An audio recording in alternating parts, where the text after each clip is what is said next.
I think it's time we'll get started, and we will wait for people to join along the way.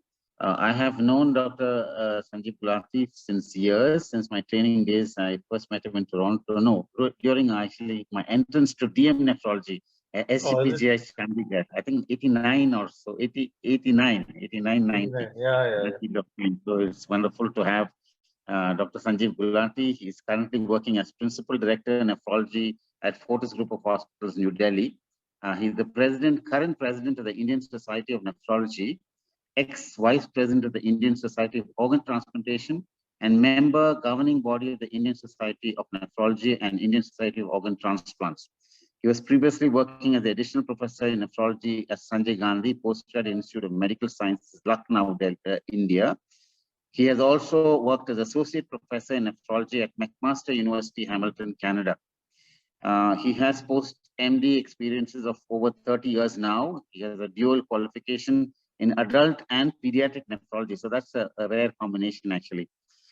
He has acquired special expertise in managing children with kidney disease and has experience at leading hospitals in UK, Australia, and Canada. He has played a pivotal role in dialysis and transplant programs in India, and is amongst runs one of the largest programs in the country.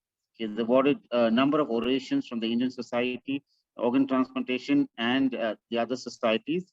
And under his leadership, more than 1,100 kidney transplants have been done at Fortis, Delhi. He has presented numerous papers at several international and national conferences and published more than 150 scientific papers in index journals, including the NEJM, KI, AJKD. He's also authored over 25 chapters in textbooks, including the prestigious Oxford textbook of nephrology and comprehensive pediatric nephrology, and numerous guest lectures. He has received several awards for original contributions in kidney disease. His work, he has received recognition from the Indian Council of Medical Research and a lot of Indian organizations. In addition, the Australian College of Pediatrics, the Royal College of Pediatrics and Child Health UK, Royal College of Physicians and Surgeons of Canada, and the Japanese Society of Nephrology. He is a reviewer of several prestigious journals like Pediatrics, American Journal of Kidney Disease, Pediatric Nephrology, and Indian Pediatrics. With all this, thank you very much, Sanjeev, for making it out here. It's indeed a privilege to have you here, speak to us, and thank you for your time. We look forward to you. The floor is yours. Thank you. Thank you, Lloyd, and good evening, friends. I'm really indebted for this invite and a chance, to share my thoughts and also reconnect with old friends. Bhima and me, I recall, were together at Sick Kids Toronto. So it was, I think, a great pleasure to connect with him again. So the topic that has been assigned to me is the challenges in kidney transplantation, and I'll share with you some of my personal experience. It's been a learning journey for me ever since I started this program. But first of all, I think there's very little doubt that kidney transplantation remains the gold standard for renal replacement therapy. It's the only therapy that can cure uremia, offer the best quality of life or survival, high rates of complete rehabilitation schooling, cost effective in the long run. The cost of a years of dialysis is equivalent to that of a kidney transplant. And interestingly, the transplant outcomes in children are actually better. The superior patient survival and comparable graft survival to adults. Yes, it is not as common, as popular as in adults, but the results are actually better once you are able to go through that initial few weeks if you rough it up. And now, a word about the immunosuppression regimen that is being followed. Well, induction, generally we do give induction, and these are the three agents that I use in India. The first two are available: basiliximab, which is an interleukin-2 receptor antibody, or an anti-thymocyte globulin. In the low risk, we use basiliximab. In the high risk patients, we use the anti-thymocyte globulin induction.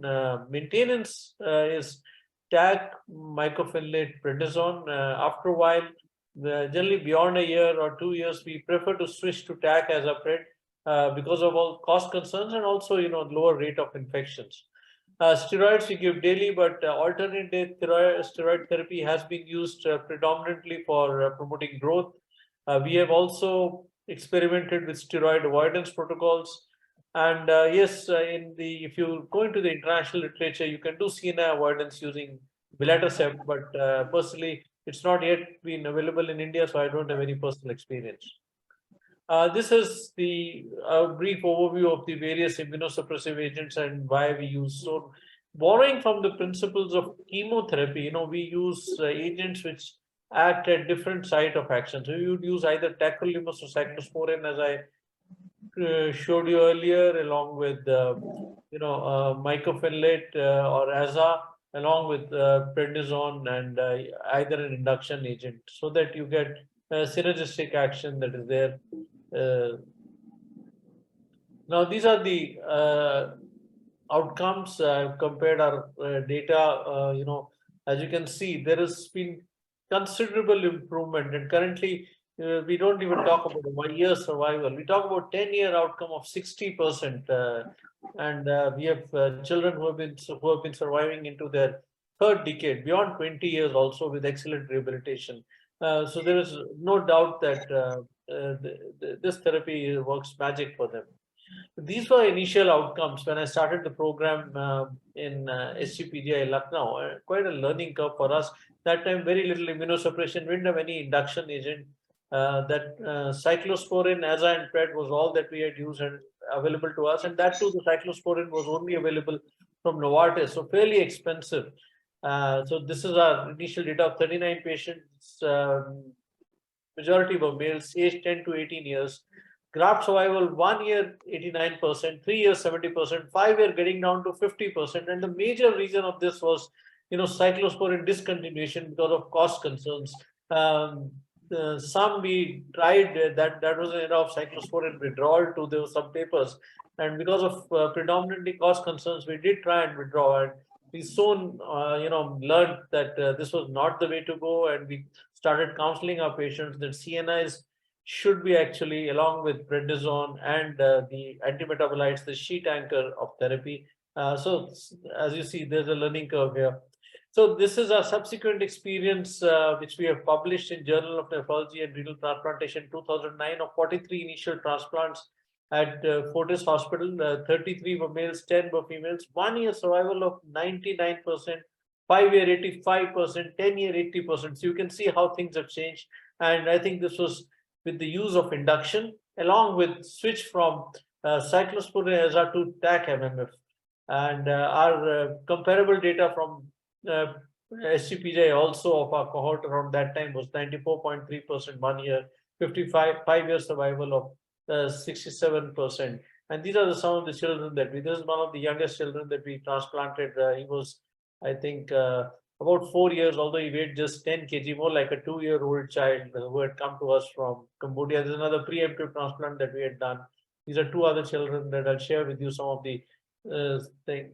Now, one of the ways pediatric transplantation differs from adult transplantation, well, they are more immunology, so you need a higher dose of milligram per kg of immunosuppression. There are several non-immunologic factors that you need to keep at the back of your mind. Well, first and foremost, in a country like ours, and maybe similar scenario would be there in many of the places where you all practice, is the socio-economic factors, which is, as I showed you earlier also, they do drive the immunosuppression to a large extent.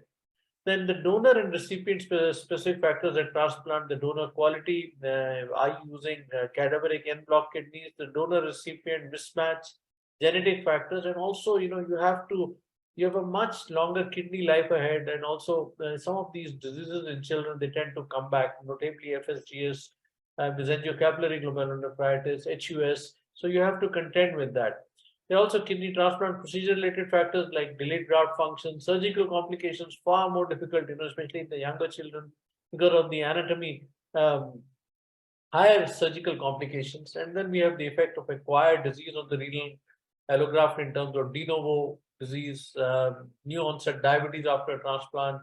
You deal with obesity, hypertension, UTI, opportunistic infections, post-transplant lymphoproliferative disease, chronic CNI toxicity. And if this was not enough, as these children grow into adolescent, which is a different biology altogether, non-adherence becomes a very, very important issue. So these are our initial experience, which we published in Pediatric Nephrology. And as you can see, if you look at the complications, well, you can't call it really hypertension a complication. 92% of these children have hypertension anyway, but we had a higher rate of rejection, 43%, as I mentioned earlier, cyclosporin era and also cyclosporin discontinuation. Two major reasons: no induction again, infections 48%, and surgical issues in 8.7%. But over the years, things have changed. Now, this is one of our first transplants. And I will highlight the social and economic challenge that we faced in this girl. So this is a 14-year-old schoolgirl belonging to a middle-class family in Lucknow in Sanjay Gandhi PGI. And I just come back from Sick Kids Toronto, enthusiastic about, all charged up about pediatric transplant. Didn't have too many patients too, I remember at that point of time. And this girl was brought to me with end-stage kidney disease, secondary reflux nephropathy. The family was undecided what to do.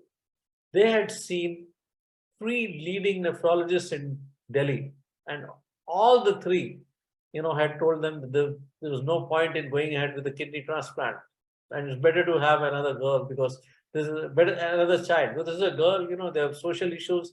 What's going to happen to her after, even if she gets a transplant? I'll share with you the subsequent story, but we put her on maintenance dialysis, gave her time to think. I counseled the family, she did have fever, which turned out to be tuberculosis, was on anti-tuberculous therapy. 2 major issues. One was the social issue, which I just shared. Almost everybody discouraged them against going ahead with the transplant, and finances were another issue. A middle-class family, at that point of time, coughing up 3 lakhs, which is much beyond the average salary of a middle-class person. I'm talking about annual salary, by the way, not the monthly salary here.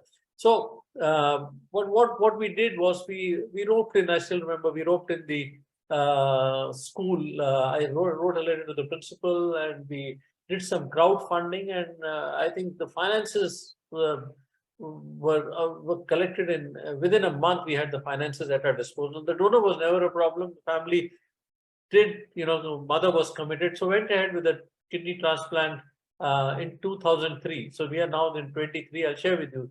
So 15 years post-transplant was the follow-up, serum creatinine of 1.4, and look at her study. She did her Bachelor's of Engineering, Master's from IIT, the Indian Institute of Technology, which is internationally, and then was a faculty at IIT, and doing well. The graft dysfunction progressed, and in between she got married, by the way.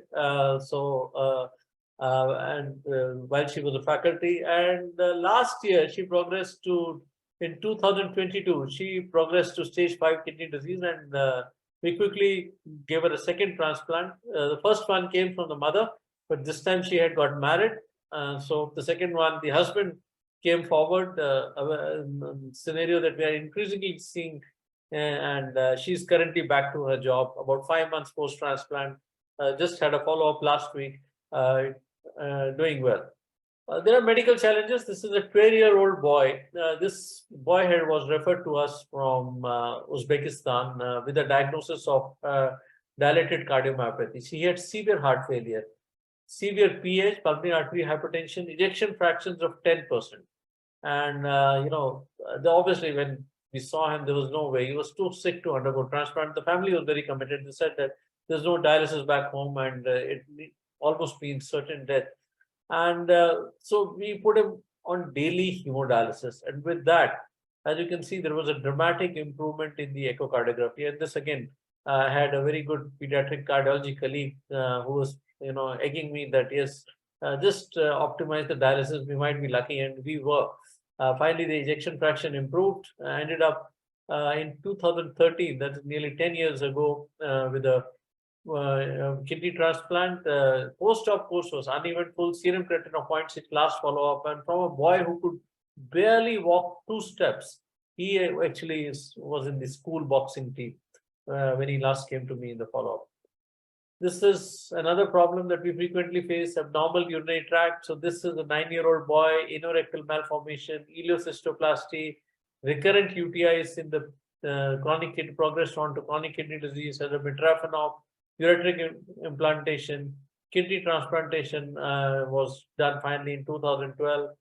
Serum creatinine of 0.8, no urinary tract infections, doing well. This is the boy I was talking about. He came from Cambodia, you know, for 4-year-old male, but weighed just like about a 2-year-old, 10 kgs. Chronic kidney disease, secondary chronic interstitial nephritis. We optimized him with dialysis, went ahead with a kidney transplant in 2013, that is 10 years back. We used a basiliximab induction, TAC, MMF, and he is now almost finishing his schooling. Now, how do you look at the kidney of the donor, you know, more so for cadaveric kidney? And this is a kidney donor profile index score that has been used. It's a continuous scale of 0 to 100 based on 10 donor factors. A lower score implies that a donor kidney has a higher probability of survival in the given recipient relative to another donor kidney with a higher score. So age, height, weight, ethnicity, hypertension, diabetes, cause of death if it's a cadaveric kidney, serum creatinine, HCV status, and DCD. So these are all factored in, and this is one of the prognostic markers that has been used. Now, donor recipient size mismatch becomes an issue, especially when we are looking at long-term graft function. It's an important issue in children. Inadequately transplanted nephron mass, small donor kidneys transplanted into large recipients, especially if you have smaller cadaveric donors. That's why en bloc resection has been used. Large donors are transplanted into small recipients for this chronic ischemic injury. In this study, very interesting study by Gulati et al., which shows that the lower donor recipient body surface area ratio of less than 0.8 is the risk factor for loss of graft function and 1 in 5 years post-transplant. So you need to look at the size mismatch also.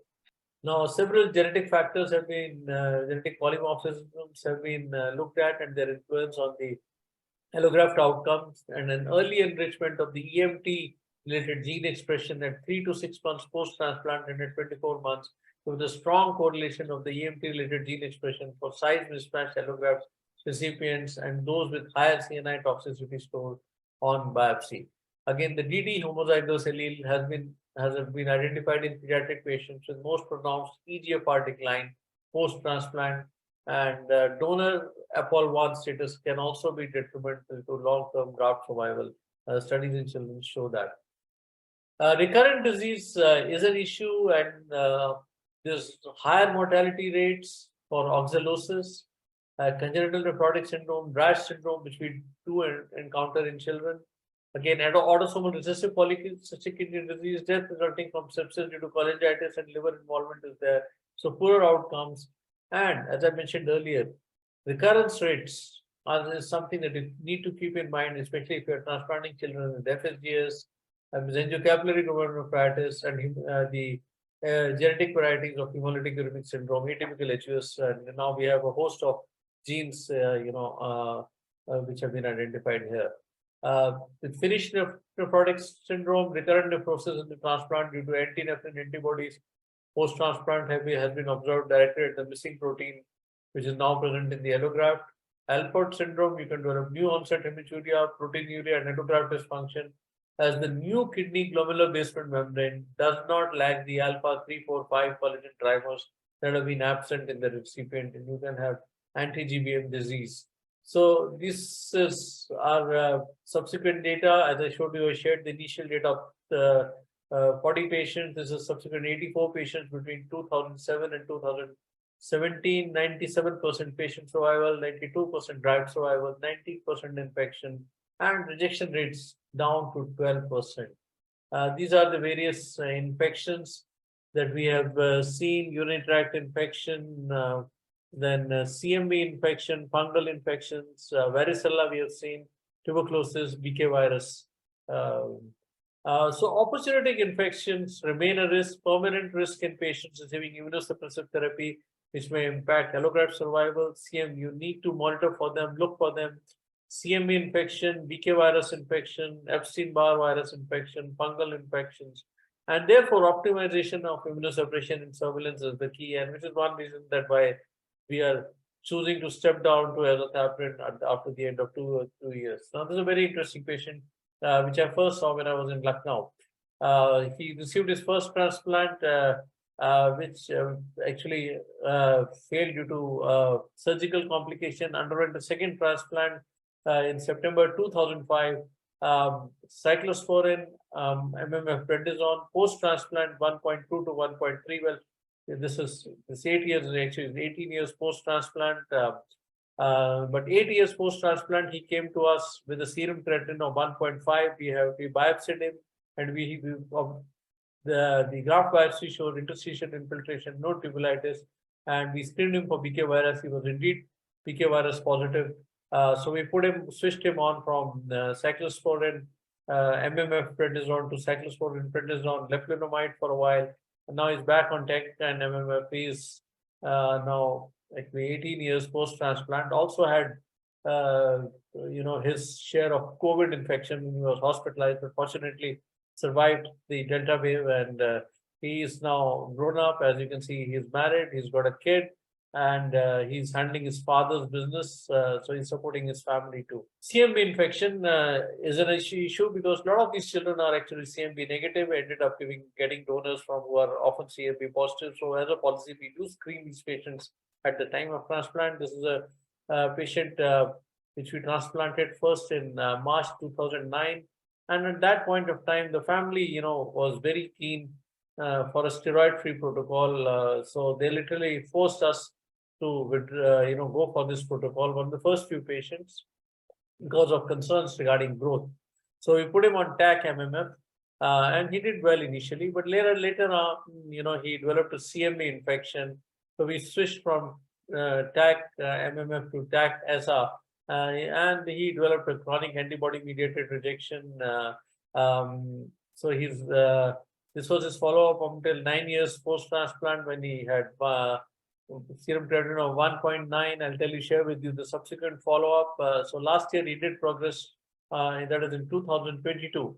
He progressed to stage 5 chronic kidney disease, chronic allograft dysfunction, because he had a CMR, and he got a cadaveric transplant, and now he's just completed his studies. He's been the topper of his class, and he's planning to take up a career about doing a bachelor's degree in engineering. This is a very interesting patient who developed dengue, and this was the days where dengue was fairly common in Delhi. So he came to us with fever and proteinuria, graft dysfunction, urine showed proteinuria of 4.8 grams, low C3, normal C4, dengue serology was done, which showed IgM. And when we biopsied him, he had a mesenteric glomerulonephritis. So we put him on a combination of losartan and ramipril as an antiproteinuric measures, and his proteinuria did improve, and he's doing well. We do see new onset diabetes after transplantation, and study by Dr. Parekh shows that 8% of pediatric transplants get NODAT. There is an increased risk of cardiovascular events, especially as they graduate onto adults. And risk factors include CNI use, CCS exposure, weight gain, race, and hypomagnesemia. So it's a significant risk factor for both patient death and cardiovascular events. In the study by Logan et al., 274 patients, follow-up of nearly 3,073 patient years. Obesity is a problem in children. They are on steroids, and this is the ANZ data. 750 children between 1994 and 2003, a higher risk of allograft failure was seen in obese patients as compared to those who had a normal BMI. The UNOS database again shows 30,000 patients that were evaluated. Here, there was no difference in the patient of graft survival across BMI categories at the time of transplant. So a bit of controversy here, but the other studies have shown lower survivals. PTLD remains the most common malignancy and the most dreaded malignancy after pediatric transplants. So 2 to 4% of these patients develop it at a median of about 15 months. The highest risk again comprises of EB naive patients who are transplanted with EB positive donors. So do screen your donors, and if you have more than one donor and if the patient is EBV negative, so try and choose a EB negative donor if possible. Treatment is risk reduction of immunosuppression, and also rituximab has been used. The Napatex database series is one of the largest, 92 PTLD patients, 70 graft survival in the PTLD group as compared to 78% in those without PTLD with a hazard ratio of 1.6. Chronic CNI toxicity is an issue. Mechanism is induction of pro-fibrotic pathways, just TGF-beta and EMT genes. So strategies are CNI minimization. So you need to be meticulously monitoring CNI levels. And now, as we are getting down to lower and lower levels, we generally maintain, we are at 6 months, we are coming down to close to about 5 to 8, and we are seeing less and less of CNI toxicity. Initial levels are also far lower than the ones that we started off initially. So 10 to 12 to begin with, 5 to 8 at the end of 6 months, and it has resulted in dramatic reduction. People have used CNI avoidance, but we don't advocate that. Especially in our scenario, we don't have etanercept. And this is a meta-analysis of 88 randomized controlled trials, which showed that the best clinical outcomes and least risk of rejection to be achieved with minimization strategies as compared to withdrawal or conversion. So better to use a lower dose, and rather than just try and be brave and withdraw that. So this is CNI avoidance, our early experience from SGPGI, and as you can see, this is the CNI avoidance group, CNI withdrawal, where cyclosporin withdrawal, and the outcomes were far poorer. And since then, we have religiously stuck to CNI. So we have also had experience with Certican. So this is an 18-year-old girl who got a transplant in 2011. Because of cost constraints, we did not use induction TAC and prednisone. Post-transplant ACR was given with Halpred. Subsequently developed IFTA, chronic graft dysfunction. At this point of time, we put her on Certican, and that resulted in stabilization of kidney function.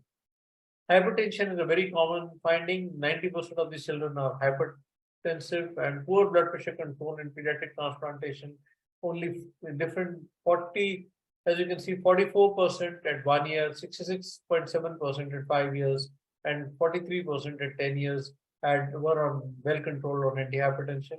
And hypertension, I think, one of the easiest things that you can do, good control of blood pressure to prolong the kidney survival in post-transplant. And children with hypertension 10 years post-transplant were 88 times more likely to lose their grafts compared to normotensive patients. And we are very, very meticulously following their blood pressures and monitoring them closely along with home monitoring. Post-transplant reversible posterior leukoencephalopathy, a very interesting patient. A 7-year-old boy, came to us from neighboring country of Nepal, had chronic kidney disease secondary to FSGS. Mother had donated the kidney. On day 3, I still remember that I got a panic call from one of our residents that this child is seizing, and we found that he had severe hypertension. And in fact, had developed right-sided hemiparesis. So the family was absolutely, distressed and panicked that, look, here was a child who was at least walking earlier, and on 3rd day, he's been left with the hemiparesis. So we quickly controlled his blood pressure with nitroprusside, levetolol, amlodipine. Later on, once the blood pressures were controlled, we did an MRI study, and as you can see, there is this white matter changes here. So you had reversible posterior leukoencephalopathy. So we stopped tacrolimus. We switched him on later on to cyclosporin. At 3 months, the MRI was completely normal. There was no neurological deficit. This child was actually running around, and 5 years follow-up, which also did not show any rejection, serum creatinine of 1. And this is another distressing complication. At 3 years post-transplant, this is a child we had transplanted. He was on DAC, MMF, low-dose prednisone, and came to us with pain, and he was limping around with his right leg. So the MRI showed avascular necrosis, and we put him on calcium, vitamin D, alendronate, and he did improve after that. And he's been coming to us, and he's actually now cycles his way to school, and also done a 14-kilometer trek to the Hindu shrine of Vaishno Devi, which is really an arduous trek. So if diagnosed and treated early, it really has very satisfying outcomes. Non-compliance, as I told you, is an issue, especially highest in adolescents, leads to acute rejection and graft loss. in compliance has definitely improved by avoiding the cosmetic side effects. So, ever since we have been using tacrolimus, more children are compliant, reducing the pill burden, reducing the cost, and most important, patient education and parental supervision. So we encourage the parents to continuously supervise medications. And this is one patient that we had transplanted when I was in Lucknow, Sanjay Gandhi PGI in 1993. Cyclosporin, prednisone, doing fairly well, just coasting along. 14 years post-transplant, picked up a fight with his parents, stopped therapy altogether. And when he came to us, he had rejection. We biopsied him. There was complete fibrosis. So second transplant was done in 2007, and basiliximab, TAC, MMF, and last follow-up was doing well. Post-transplant growth is another issue. Optimal growth goal of renal transplant, we all know, is attainment of target final adult height. And even though growth velocity does improve after renal transplantation, most children do not have catch-up growth. Height deficit is not compensated, so STS score does not improve. That's most-marked in the first 3 years after kidney transplantation. And these are the factors which influence post-transplant growth: etiology, age at transplant, the pre-transplant growth, post-transplant renal function, the dose of steroids, renal osteodystrophy, post-transplant sexual maturation. And this is my paper from when I was at Royal Children's Melbourne, and we found that rather than subjecting all of them to growth hormone, even if you switch to alternate steroids, you get dramatic improvements in growth. This is post-transplant growth in steroid-free protocol that we experimented, I would say, in 3 children. Follow-up was 28 months. Growth velocity in the steroid-free group was 6.8 centimeters versus just 4.7 in the steroid therapy group. The Z-score was significantly better. The cholesterol levels were lower. The antihypertensive therapy was also less often required in the in the steroid-free group, but a significant number of them were getting chronic antibody-mediated rejection. So this is preemptive transplant we did in a 4-year-old child. He had not even started his school. And at the end of 1 year, we put him on TAC as an alternate day prednisone. And look at him, he gained 44 centimeters for 8 years. He's now completed his school and it's, preparing to join his college. So to conclude, non-immunologic factors are a major contributor to early and late allograft loss in children. And donor quality is an early determinant of long-term allograft survival. So we should be choosing the best possible donors, the younger donors, because we have a much longer kidney life ahead. Surgical complications like vascular thrombosis are a major cause of early graft survival. You need to contend with recurrent diseases like FSGS, which can cause significant rates of graft loss. Opportunistic infections and post-transplant lymphoproliferative disease contribute either directly or indirectly to inferior allograft outcomes. Adolescents and young adulthood is the highest risk age window, assured with poorer allograft survival across demographic and immunologic variables. And this is another child we transplanted years back. He's now actually 22 years post-transplant and doing well. So I end on this note by Robert Frost, that a lot has been done, but a lot more needs to be done. And we have promises to keep and miles to go before we sleep. Thank you for your attention. If there are any questions, I'll be happy to take. Over to you. So what I'm going to do is I'm just going to ask you 1 or 2 questions. No. Very simple. We had a child that we transplanted on the standard protocol, basiliximab induction, and then started TAC and prednisone and MMF. But it's surprising enough, this child and all of them started with high PTHs because they come from hemodialysis and all that. So that's expected. But this child, coming to day 7, day 8, had severe hypercalcemia and a very high PTH. And I haven't seen that before, in a child, because usually it comes down very fast. Yeah. And we did all the investigations, and I gave the child extra fluids, gave him some Lasix infusion just for the calcium so he doesn't convulse or something, because he was getting a bit irritable. And that controlled it a bit. And then phosphate level was a bit low as expected post-transplant because, of course, they are diuresing quite well. So the endocrine person said, okay, just give him extra phosphate and that should help. But despite all that, his PTH and calcium remained high for quite a while. It took about 2 weeks before it came back to normal. Is there any explanation for that?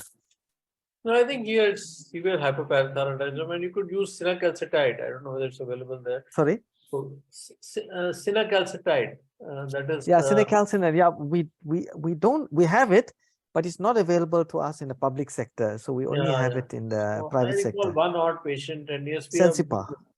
We do Sensipar. That's the international name. We have a range of. We have the advantage of generics, which are fairly cheap in India.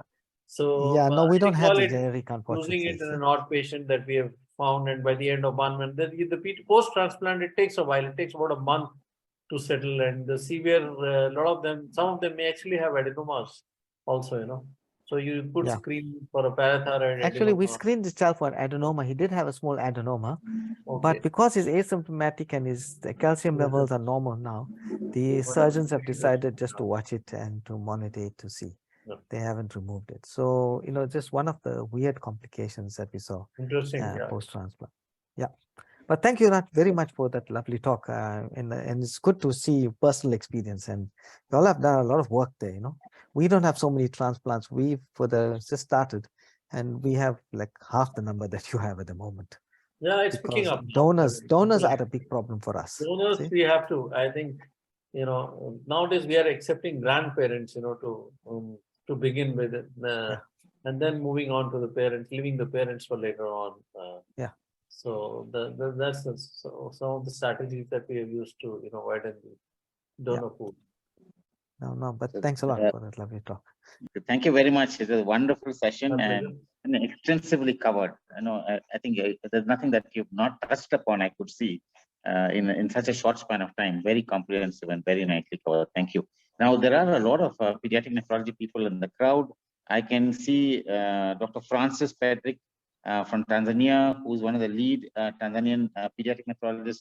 We have Dr. Jacqueline Shaw, who runs the pediatric transplant program. Then we have Dr. Frida Moyo. Then, of course, Dr. Bhima was there. So I think there will be a lot of questions. The floor is open. Please go ahead and ask Dr. Francis your comments and questions. Dr. Shaw, please go ahead. And then we also have among the attendees a number of pediatric nephrology people who would also like to come, I'm sure. Thank you. Thank you, Dr. Lloyd, and thank you, Dr. Sanjeev, for this extensive talk. It was really, really nice. So I just want to ask, what do you have any experience with steroid-free immunosuppressants post-kidney transplantation for pediatric patients? Yeah. So we, as I said, we experimented with it for a while, for about a short span of a couple of years, but quickly gave up because steroids are very cheap drugs in India, and I think they should form the pillar of immunosuppression rather than doing without it. We have found chronic antibody-mediated rejections again, and if you want to go ahead with steroid-free, then you do have to use an extensive induction protocol, as you can see Mini Sawal's data from the US. She's used quite, and in our setup, we do see a lot of infections then if you overdo the induction immunosuppression. So it's a tightrope balancing act between infection and rejections, and we tend to, for growth, I think everyone looks for growth, and I'm quite happy using alternative steroids and optimizing growth rather than using steroid-free. So as I showed you, we had the initial data, but most of those patients graduated, went on to chronic antibody-mediated rejection. Thank you, Dr. Sanjeev. Thank you, Dr. Francis. Any other questions, Dr. Frida, Dr. Jacqueline Shaw? Please go ahead. Good evening. Yes, good evening, Dr. Yes, good evening. This is Patrick. I work at the Africa Healthcare Network. So I have a kind of question, not more on the clinical side, but it was really engaging topic discussions, your presentation. or especially on different impacts that people are having when they get transplanted and all this process. So I wanted to ask, what is your advice on the donors' acceptances, especially given this pediatric nephrology is on, sometimes comes as emergency for young people.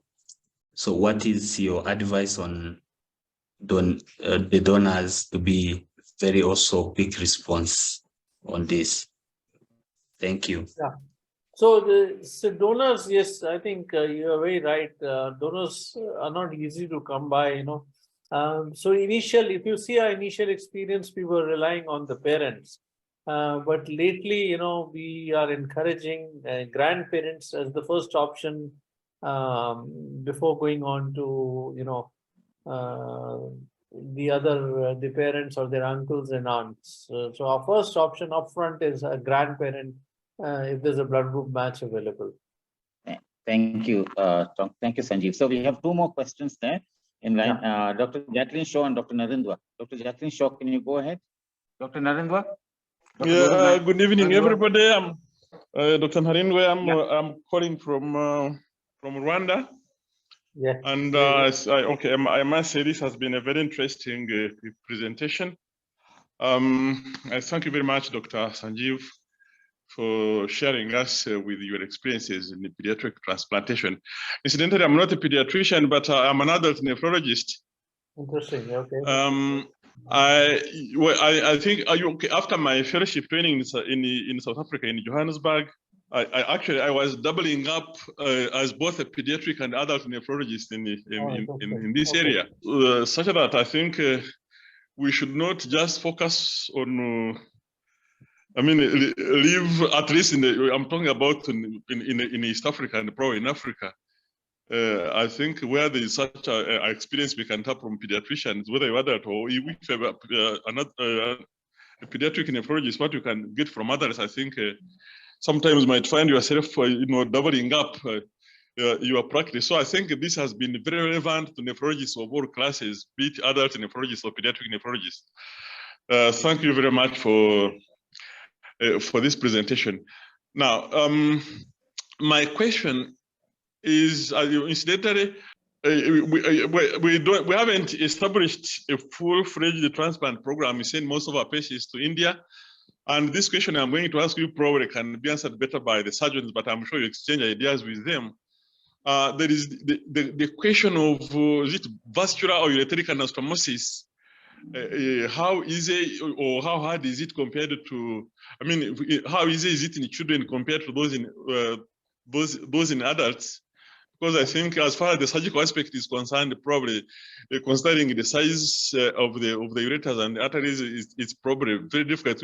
Which also brings in the other elements of delayed in the anastomotic time, and therefore which might increase the home ischemia time. So I want you to comment on this. I think that's very important. Yeah. So we'll take one. I think I'll just answer this question, then I'll take your second question. So surgery, I think there remains the pivot there, and especially in smaller children, the kidneys are placed intraperitoneally, and the anastomosis is done to the inferior vena cava rather than the internal iliac vein or the common iliac vein, because of ureteric is never much of a challenge. It's the vascular anatomy that is more challenging because of the smaller size of the blood vessels. And if the problem is compounded in children under 1 year of age. We haven't done any child under a year of age because the families have just not been willing. But that's where the real challenge lies in children under 1 year of age. So yeah, I agree that that's one of the most difficult aspects. Okay, thank you very much. Now there is another probably challenge that at least I used to experience when I was a fellow in Johannesburg, a fellow nephrology in Johannesburg. Usually there is a tendency for nephrologists to hang on to their patients, and they become so much attached to it And this seems to apply both to pediatric nephrologists and to adult nephrologists. Yeah. But of course, the problem comes now. I mean, for instance, I mean, if a doctor, I mean, especially a pediatrician, has been following a kid from the dialysis days, then the kid is transplanted, and then, of course, by God's grace, this child happens to live long and grows into adult, into an adult. The tendency has always been, you know, the pediatricians tend to stick, or in fact, even the patients actually tend to stick to their doctor as much as the doctors stick to their patients, and it becomes very difficult to I mean, I'm talking about the experience I had in South Africa. It was very difficult to transition these pediatric patients who have become adults, to transition them so that they move on to the adult. I think, what is your experience on this matter? Yeah, I agree. I think that is one of the most challenging aspects of transplantation in children.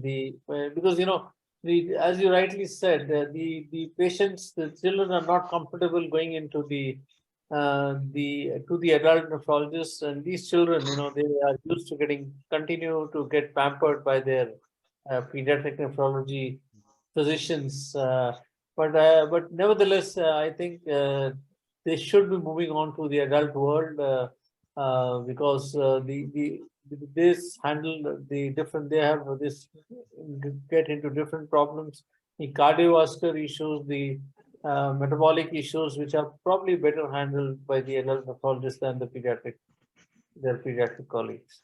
Yeah. Okay. Now, the last question. Okay, you mentioned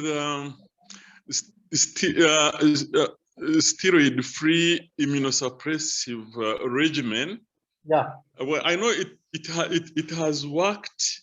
I mean, I know in some, for instance, in Portugal, I think there are some cases. I mean, depending on the on HLA mismatch and match. But I think in our case, I mean, particularly, there has been fear that Africans tend to be much more immunogenic than the Caucasians. In which case, at least the transplant nephrologists who practice in Africa, especially dealing with the Africans, they are always scared. They're always scared to use steroid-free regimens. I wonder what, I mean, how whether it is just theory or how safe would it be for, I mean, for us who, I mean, depending on what the degree of match or mismatch there is in an individual patient, how brave one should be to venture into, you know, steroid-free regimens. So one, you know, when we in our short experience, we have experience with steroid-free both in children as well as adults. And what we have found is that you need to be very good at your induction. We used basiliximab, and we invariably got into problems with the transplantation later on. So anti-thymocyte globulin is a must if you want to use steroid-free protocols. And with that, we have had a higher incidence of infections like CMV, because a lot of the Indian community are invariably CMV positive at the time of transplantation, unlike the Caucasians. So that's why we have not been very comfortable. This is both, I'm speaking both for my adult colleagues also, that steroid-free immunosuppression came with a bang, but also, you know, ended up very quickly. And most of us are back to using steroids, although we are using much quicker steroid tapering, much lower doses of steroids. And as I said, by the end of 1 year, we switch them on to alternatives under careful monitoring and giving them the advantages of the growth. Thank you very much. Thank you, Dr. Nand. One question, Sanjeev, is like, you know, the vessel mismatch, you know, when you transplant, how do you take it? Like, supposing you have, one is the size, the kidney, a large kidney, and second is the vessel mismatch. What do you do when you know, the donor, you have only one donor, it's an adult, and the child is small. So how do you take care of that when you have a vessel mismatch in the large kidney? Yeah. So the vessel mismatch is an issue, as I said. So you have to use Sometimes intraperitoneal, especially in younger children, you use an intraperitoneal rather than a retroperitoneal placement, and you anastomose it to the biggest vessel, the IVC, and Okay. And the biopsies, then when it becomes interperitoneal, biopsy will be yeah, more those are complex, challenging. right? Yes, they are difficult, but nevertheless, you have to live with it. Yes, that's true. Yeah. I mean, so what has been the one instance you would say in your whole 1,000+ transplants you've done personally? What has been one instance that has really left a mark with you? Yeah, so both positive as well as negative. So, Yeah. the one I showed you a transplant, the first one where we had a vascular catastrophe and lost the graft. It was very demotivating and very depressing. But the family, they never gave up, and they quickly, we put the child on peritoneal dialysis, counseled the family, stabilized him for a while, and went ahead with a second transplant. The positive is the outcomes. As I showed you, that girl, the school girl that when one of the first few patients that we started off, very satisfying. The girl doing academically so well, socially completely, outshining others. Has got married. There's nothing she hasn't done. So very satisfying. Although the first draft lasted 20 years, but that's what we expected to. And we have a second transplant which has been done 5 months post-transplant, and she's teaching faculty in the Indian Institute of Technology. So they're doing very well. I mean, all these children have done remarkably well on their social front and academically too. Wonderful. That's wonderful. Thank you so much. There's one now. So Dr. Shaw has actually typed the question. Said, do you have a pediatric, transplant immunosuppression protocol? Pediatric formulations, they're saying. Yeah. So, okay. So cyclosporin in the younger children, because of the tacrolimus is only available as a capsule formulation. And that is a limiting factor in some of our children. So that maybe initially we have used cyclosporin, and once these children grow up, we have switched them from liquid cyclosporin to capsule formulation of cyclosporin. Mycophenolate is available both as liquid as well as capsule tablet formation. Prednisone is never a problem. So tacrolimus is a limiting factor. Yeah, good question. Thank you, Dr. Shaw. Thank you. Alternate regimen, TAC and ESA. The alternate regimen of only steroids, only for prednisone. TAC and ESA you have to give daily. Yes, no getting away from that. Daily. Yeah. And what about TAC? The metabolism of TAC in children is much more. So the dose of tacrolimus that you give is higher than challenging. So we have ended up using much higher doses of tacrolimus in few of our children. We have also used ketoconazole, especially in some of the adolescents, where we were just not getting appropriate tacrolimus levels despite very high doses. So ketoconazole, boosts up the tacrolimus levels to the CYP3A4 pathway. So that is a challenge in a subgroup of patients who are rapid metabolizers. I don't know the Q&A, Sanjeev, if you can just read. I don't know if you can open the hyperplasia or TAC. Minimal. That used to be in the cyclosporin era, especially if you are giving cyclosporin along with calcium channel blockers. Ever since we have been using TAC, I hardly recall any gingival hyperplasia or hirsutism, two common problems that we used to encounter in the cyclosporin era. On the Q&A, there seems to be some. Dr. Gilbert, thank you very much for a nice educated talk. Okay, is it ethical to discuss on transplant and its possible complications to a child whom you can have a discussion with, say, a 10-year-old child? So yes, a 10-year-old is we need to discuss upfront, but the parents are always a part of the entire discussion, and at least in the Indian, even in adolescents, we make it a point that the parents should be part of the whole discussion and planning. Thank you so much. So we'll go to the last question. Dr. Gilbert is a pediatric nephrologist from Rwanda at the King Faisal Hospital, trained in South Africa.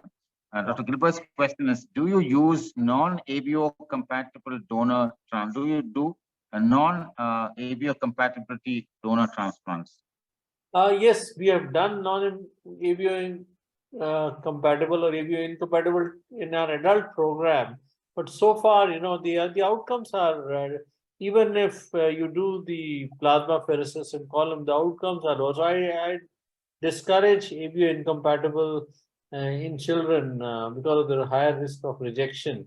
I would still encourage them to go for a paired kidney exchange rather than opt for. The cost also goes up, mind you. And the intense immunosuppression also leads to higher infections later on. So it's a double whammy there, and that's why we discourage ABO incompatible in children. And so the process of accommodation doesn't occur in children, so it's an immunological issue. Yeah, it does occur, but later on you have to use intense immunosuppression, and infections are another important issue.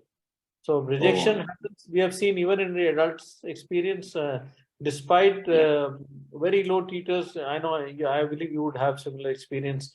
1:4 ABO titer, you transplant them, and at the end of week, you're getting into a rejection, ABMR, which is we can't explain. So there's something in this, in the puzzle that we have still not been able to fix. Although yes, the outcomes are better than in dialysis, but ABO incompatible has an inferior outcome, no doubt, as compared to ABO compatible, whatever the Japanese data might tell us. The last question from Dr. Shaw: gingival hyperplasia on tacrolimus. What is your experience? Gingival hyperplasia on tacrolimus. I could recall one odd patient, and there also, if calcium channel blockers are there, just switch from calcium channel blockers and send them to a dentist and settles down. Thank you very much, Sanjeev. I think we've kept you beyond 10:30 now. It must be 10:30 in the night. Thank you so much. I know you have a very busy day. Start in the morning and a very, very busy day. So I think we've kept you so long now. Thank you so much. That was a wonderful, wonderful presentation. And we hope to have you again sometime later on more topics in pediatric nephrology. And it was a pleasure and extremely grateful for your time. Thank you very, very much.